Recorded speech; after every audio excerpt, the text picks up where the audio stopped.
Last में जब बांग्लादेश के लिए आया तो हम लोग बहुत डेंजरस का लड़ाई शुरू हुआ। एक फिर जैसे हम उस मैदान में घुस गया और अपना सेना, इंडिया का सेना फिर जबरदस्त आ रहा है लड़ने के लिए, साथ देने के लिए। नमस्कार, मैं राजेश और आप देख रहे हैं न्यूज़ 365। कभी भी देश की सुरक्षा की बात अगर आती है तो सबसे पहला जहन आर्मी की होती है। और आर्मी वो आर्मी होती है जो अपने जान को हथेली पर रख करके देश की सुरक्षा करता है, सरहदों की सुरक्षा करता है। आज हमारे पास पोद्दार बालमुचु जी हैं और अपनी मांगों को लेकर के सब समझ सकते हैं कि देश की सुरक्षा करने वाला अपनी मांग को लेकर के धरना पर बैठ जाए तो वो क्या सी स्थिति होती है और देश के लिए कितना फायदेमंद और शर्मनाक होती है, ये जानने वाली बात होती है। आज हमारे पास बालमुचु जी धरना पर बैठे हुए हैं और सरकार की वादा, जो सरकार उन्होंने लड़ाई लड़ने के बाद इनकी वीरता को देखते हुए उन्हें क्या क्या देने का, सुविधा देने का जो वादा किया था वो नहीं मिल पाया है। क्योंकि जब भी देश आज़ाद ही हुआ था 1965, 71 और बांग्लादेश की लड़ाई ये लड़ चुके हैं। और क्या लड़ाई में इनके आंखों देखी या खुद लड़े हैं, वो सारी बातें ये बताएंगे। हम उन्हीं से जुड़ते हैं और उनके जुबानी सुनते हैं कि 1975, 65 और 71 की लड़ाई में क्या इन्होंने अपने आप को किस तरीके से लड़ाई को लड़े हैं। उनसे हम जानने की कोशिश करते हैं और पूछते हैं कि क्या आखिर इन देश के लिए किया है।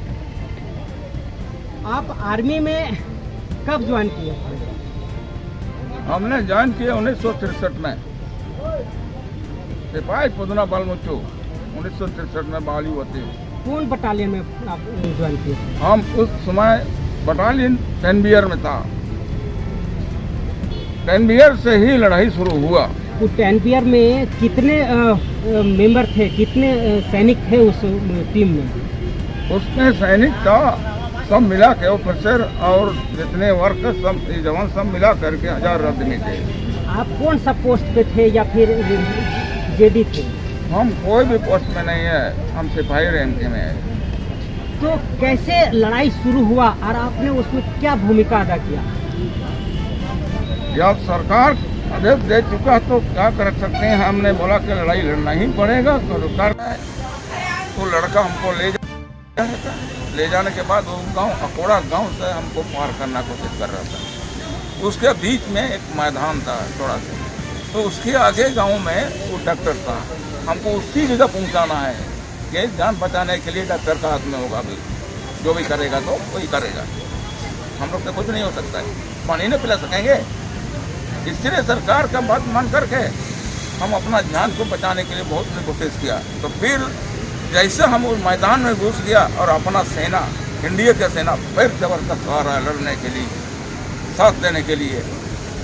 जैसा आया, जैसा मैदान में 10 कदम हमको ले गया, उसी समय बैठे रह गया। इतना बम्बाटिंग किया। हमारा दोस्त था जो हमारा बचाने के लिए गाँव भाग गया, मर गया कि जी गया, तो ऊपर आया ही नहीं है। उसके बाद हमने सोचा अब कोई उपाय नहीं है, हमारा ज़िंदगी इसी में गुजरते है। तो देख रहे हैं कि बहुत सारा 8-7 मेडल है। हाँ। तो क्या मेडल, कौन कौन सा मेडल है वो और कहाँ से मिला, कैसे मिला वो? ये सरकार दिया और इसका लिखा हुआ है सर, आप भी देख सकते हैं, लिखा हुआ है, नाम लिखा हुआ है। कौन कौन सा युद्ध में वो क्या मैंने कैसे मिला आपको? जैसे कौन सा चक्र विजय? सरकार जो नियम कानून कर दिया कि जो आदमी लड़ाई लड़ेगा उन्हीं को ही बांग्लादेश की मेडल भी मिलेगी, और जो आदमी पाकिस्तान में शामिल था उसी को दिया जाएगा, और बाकी नहीं। जो लड़ाई में शामिल होगा उसी को दिएगा, और बाकी 5 आदमी को नहीं दे सकता है। इसलिए हमारा 10 को मेडल 10 जगह घुमा, नागालैंड गया, बांग्लादेश गया, पाकिस्तान गया, और उसके बाद पूर्विस्टर क्या किया, दुनिया भर के 10। तो आप रिटायर हुए या PRS लिए? हम जब 1974 में रिटायर हुए। रिटायर हो गए? रिटायर नहीं हुआ तो हम वहाँ ने BRS सेलेक्ट किया, क्योंकि मेरा शरीर को बर्बाद होने लगा। तो आप ना कुछ दौड़ सकते हैं ना कहाँ हम उठ सकते हैं, इसीलिए हमने BRS किया। तो BRS मंजूर हो गया। तो BRS मंजूर हो गया तो फिर भी हमको ना जमीन के बारे कर रहा है बात, ना या मेरे को पेंशन का बारे बात तो कर रहा है। सरकार बीआरएस के बाद कुछ तो पैसा दी होगी। बरसार को तो नहीं मालूम है, जो हमारा रेजिमेंट को तो हमारा जो 10 बटालियन जो है ना पटना में है उसको मालूम है, सरकार को तो नहीं मालूम है। ये तो बात की सरकार है, हमारा सरकार कांग्रेस करा चुकी है। तो आपका कागज पत्र जो है डॉक्यूमेंट्स है वो केंद्र में नहीं पहुंच पाया। मिला है मेरे पास, आप देख सकते हैं मेरे डॉक्यूमेंट। तो क्या क्या आप लोग का सुविधा मिलता है, आर्मी को क्या सुविधा मिलता है? आर्मी को यही सुविधा सरकार देने के लिए कोशिश कर रहा है। पैसा 10 लाख के लिए किया था, वो किसी को नहीं मिला। हाँ, उसके बाद जमीन और पेंशन कहाँ? तो अभी पेंशन मिल रहा है? नहीं मिल रहा है, तभी ना हम ये चीज़ लड़ाई लड़ रहा है सरकार से। अगर मिलता तो यहाँ आने के लिए, चटनापुर आने के लिए, चटनापुर के साथ बात करने के लिए सरकार से हमको तो सोचना पड़ेगा। जब नहीं दे रहा है तभी ना भी जब बात कर रहे हैं। अगर मिल जाता तो सरकार काय को बात करने जाते, जमीन मिलता, पेंशन मिलता, घर बना देता। 5 एकड़ जमीन लगू है, 1 नंबर जमीन लगू है तो हमको 3रा नंबर जमीन में बसिंदा करा दिया। तो 3रा जमीन में नहीं है, हम 1 नंबर जमीन चाहिए था, लेकिन 1 नंबर जमीन नहीं मिल पाया। तो नहीं मिल पाया तो हम बोला कि क्या कर सकते हैं। तो अभी आप बुजुर्ग हो गए हैं और चलने फिरने में असमर्थ नजर आ रहे हैं, तो घर कैसे, खाना पीना कैसे चलता है? खाना पीना अभी लड़का सब कुछ कमा रहा है, तो 1-2 रुपये करके और हमको खिला रहा है, वही ठीक है।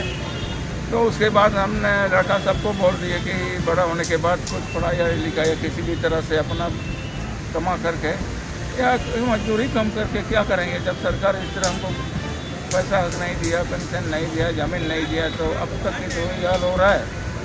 तो इसी की बात के लिए हमने कोशिश कर रहा है। अभी सरकार क्या कर सकता है कि हमारा इसका आग्रह कर दे या दे या नहीं दे। सरकार को अभी लेटर दिए हैं, चिट्ठी दिए हैं कि हमें पेंशन चाहिए, जमीन चाहिए, घर चाहिए। और देखिए सरकार, हमारा चटनापुर के सरकार को हमने आग्रह किया था, उसको हमने कागज दे दिया, जमीन के कागज दे चुका, उसको हाथ में हम दे रहे हैं, आप भी देख रहे हैं ना। तो वो बोला कि हम आपको ज़मीन दे देंगे, 10 दिन के अंदर में आपको ज़मीन कर देंगे बोला। तो 10 दिन हो गया, 10 दिन के बाद अभी देखो 8 महीना हो रहा है, जाना कुछ भी नहीं हो पा रहा है। तो इसीलिए फिर हम 2 बार अटैक कर रहे हैं कि जो कि फैसला करना लेंगे, या हेमंत सोरेन जमीन देगा नहीं देगा, झारखंड सरकार और भारत का सरकार हमको पेंशन देगा कि नहीं देगा, हम उसका जवाब मांगते हैं। हमको कागज दीजिए, अभी देगा अभी हम उठ के चला जाएंगे। अगर जब तक नहीं देगा, मैं साल भर भी रहेंगे तो मर भी जाएंगे, नहीं जाएंगे हमारे इतना। तो देखे आपने क्या देश की विडंबना है, जो सरहदों की रक्षा करते हैं, देश की रक्षा करते हैं, समाज की रक्षा करते हैं, आज वो अपने अधिकार के लिए धरना पर बैठे हुए हैं। अब हम आपको मिलाते हैं उनकी पत्नी से कि और क्या तकलीफें हैं, सरकार आपकी तरफ ध्यान नहीं दे रही है, कैसे घर चलता है? हमारा पति जब गोली लगा था गाँव में, तो हम बहुत तकलीफ बहुत हुआ बाल बच्चे को पढ़ने के लिए। तब ने बोला 5 एकड़ जमीन मिलेगा और तुम्हें खुदवाएगा और तुमको नौकरी देगा, लेकिन 5 एकड़ जमीन भी नहीं दिया, कुआं भी नहीं खुदवाया, नौकरी भी नहीं दिया। हमको बाल बच्चे को पढ़ने में बहुत तकलीफ है उस समय। अगर उसको जमीन देता तो हम काम करके भी, चासी करके भी बाल बच्चे को पढ़ने से कितना बाल बच्चा कितना है बेटा लोग? बेटा लोग 3 है। क्या करता है वो लोग? अभी कुछ नहीं, ऐसे मजदूरी करता है, हम पढ़ाने लिखाने भी नहीं सका तो अच्छा नौकरी कहाँ मिलेगा उसको, इसलिए ऐसा ही ठेकेदार पर मंजूरी करता है। और कुछ नहीं। नाम बताइए। सामने तो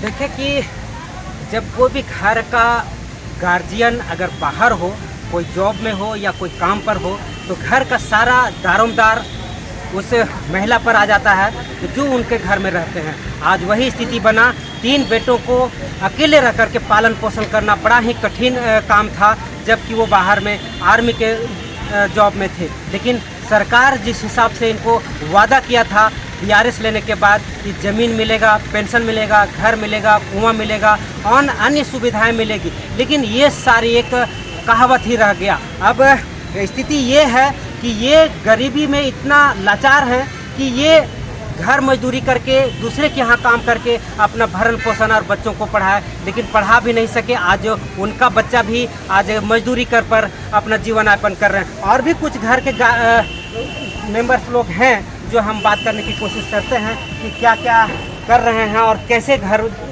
चला रहे हैं। कौन है? पोता। ये पोता है क्या? कैसे घर चल रहा है अभी? घर अभी चल रहा है आपका, दादू खेती करते हैं और कुछ भी काम करना पड़ता है, उसमें घर चलता है। कहाँ काम करते हैं? हम काम नहीं करते, दादू काम करते हैं। और भी आप क्या कर रहे हो? तो पढ़ाई कर रहे हैं। कौन सा क्लास में? ग्रेजुएशन कर रहे हैं इंग्लिश संदर्भ में टाटू क्लास। और एक हैं और इनसे भी जानने की कोशिश करते हैं कि क्या स्थिति है अभी घर का। घर का स्थिति तो अभी तो बाबा भी वैसे मजदूरी करता था पहले, उसके बाद अभी तो खेती बाड़ी करते हैं। मैं सिलवंती बालमुचू हूँ, पोतना बालमुचू की छोटी बहू हूँ। तो अभी वैसे ही चल रहा है हम लोग का, ऐसे ही जो चलता है उसे बागान का काम करता है बाबा, वो खेती बाड़ी करता है, उसका जो भी बेच उसके हम लोग चला रहे हैं। तो आप कितना तक पढ़ाई की है? मैं तो 10th तक मैट्रिक पास हूँ। तो सरकार से क्या आशा रखते हैं? सरकार से आशा रखते हैं कि जो अभी अंतिम समय में बाबा दोनों जो लड़ रहे हैं, तो हम लोग भी बाबा दोनों का ये उम्र को देख के वो लोग को साथ दे रहे हैं कि वो लोग को मिलना ही चाहिए। जो आपका कितना बच्चा लोग है? जी नहीं।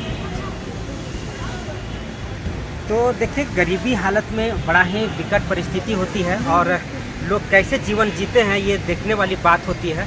और जिस तरीके से सरकार वादा करती है, कम से कम आर्मी जो देश की सुरक्षा करते हैं उनके वादे को पूरा करना चाहिए और जो भी इनसे वादा किया गया है उन्हें देते हैं। लगातार बने रहे न्यूज़ 365 राजेश के साथ।